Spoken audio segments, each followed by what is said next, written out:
রাম হরে রাম হরে রাম হরে রাম হরে রাম। কিরে গোবিন্দ কি করস? আমি হাডুডু খেলি। শালা কয় কি? ওর মাথায় তো অনেক বুদ্ধি। বল ওর লগে কথা বলি। পেছলা চলে পড়ি। হ। আল। আল্লাহ ওই গোবিন্দ তোমার মুখে দাড়ি। দাড়ি রাখলে উপকার আছে। ওই শালা মালায়নে কয় কি? আমরা মুসলমান হয়ে এত কিছু জানলাম না। আর ওই তুই মালায়নে এত কিছু জানলি কি কইরে রে? কে আমি পৃথিবী দেখে শিখছি। কেরা কইল রে? কে ডাক্তার ডাক্তার নায়ক কইছে মুখে আরে ডাক্তার না ডক্টর জাকির নায়েক। আর ওই হলো। হ্যাঁ আর কি কইছে রে? আরে ডাক্তার ডাক্তার নায়ক কইছে কইছে মুখে দাড়ি রাখলে মুখে চামড়া ভালো থাকে। আর কি কইছে রে? আর আছে আরো কইছে কইছে যদি মুখে দাড়ি রাখে তাহলে যৌবন শক্তি বৃদ্ধি পায়। ওই হালাই তো বহুত কিছু জানে রে। আই তোরা মুসলমান হয়ে দাড়ি রাখত না কেন? আরে আরে ভাই বউরা দাদা তোর বাড়ি দাড়ি রাখলে ভালো কয় না দাবরায়। দাড়ি কাইটা হালাইবার কয় খালি। তোর বউগুনি কি মুখানে আর তোরা কি পারস নি রে?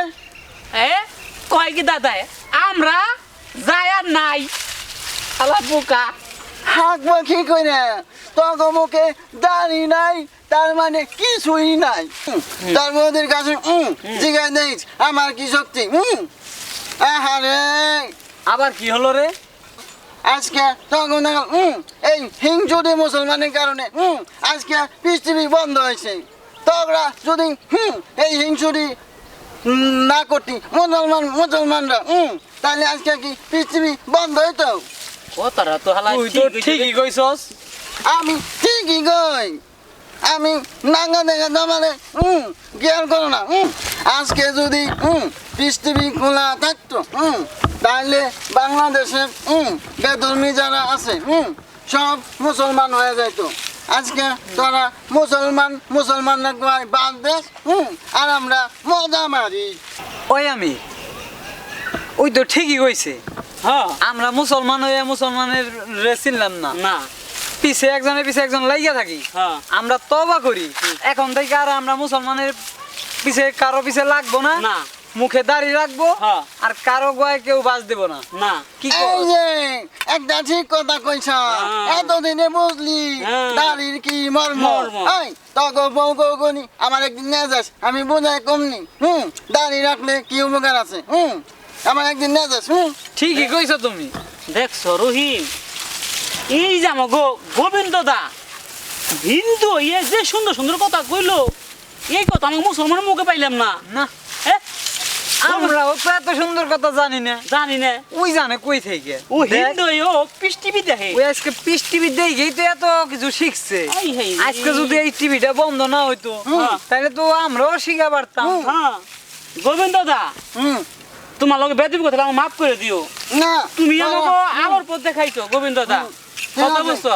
আজ থেকে আমরা দাঁড়িয়ে রাখুন আর তোমার লগে আমরা সবসময় ভালোবাসা একসাথে চলুন। ঠিক আছে জানি হ্যাঁ বাই যাবি। হ্যাঁ ভাইজান দাদা বাই যাই। দাদা দাদা চলো। তুমি কাজ দাও না দাদা আনতে দে আচ্ছা। দাও কাছিটা দাও আমাকে দাদা। আচ্ছা, আচ্ছা। আরে দাদা রে তুমি যে তো বুদ্ধ তোমার মাথায় নো নো দাদা নাও। আমার একদিন নিয়ে যাস হ্যাঁ নিয়ে যান দাদা। আমি বুঝাই দিনি। আইস।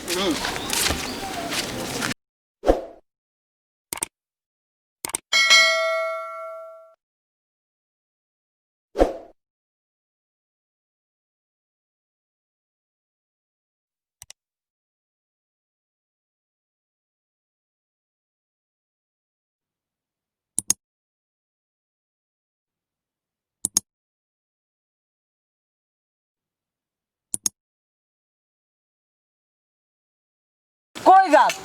ওই কই যাত? বই দি বই। না না না না না ওই যে বেলা করে লাদাম দিছে আমি ও অনেকদিন পরে আইছি না। আমি বই। নামাজ যাবো আমি কথা বুঝছো। যাইও নে বহুত দি দে হারুন ভাই তুমি ই করো না আমি নামাজ যাবো কথা বুঝছো আরে যাই অনেক তো তুমি একটু তোমার না কথা কর আমার সময় নাই আমার নামাজ পড়তে হবে নামাজ কাদা করে হালাইছো তোমার না কথা কইতে কইতে হ্যাঁ না গসকে হ্যাঁ না গসকে মগা তোমার তুমি তোমার মগা তুই না গলিকে কি আর ক্যামেরা লাগে গুসা লাগে না আমার নামাজ শেষ হয়ে গেল নামাজ পড়া লাগবে আমার আর তুমি কইলাছো ছবিটা হ্যাঁ কত নামাজ পড়ে কত কিছু করছো হ্যাঁ? কত কিছু করছো তাহলে মগার ঘরে মগা এরম মগা কত দেখলাম আবুল একজন এখন ভালো হয়ে গেছে গা আমার জ্ঞান দেয় আমি কি কম বুঝি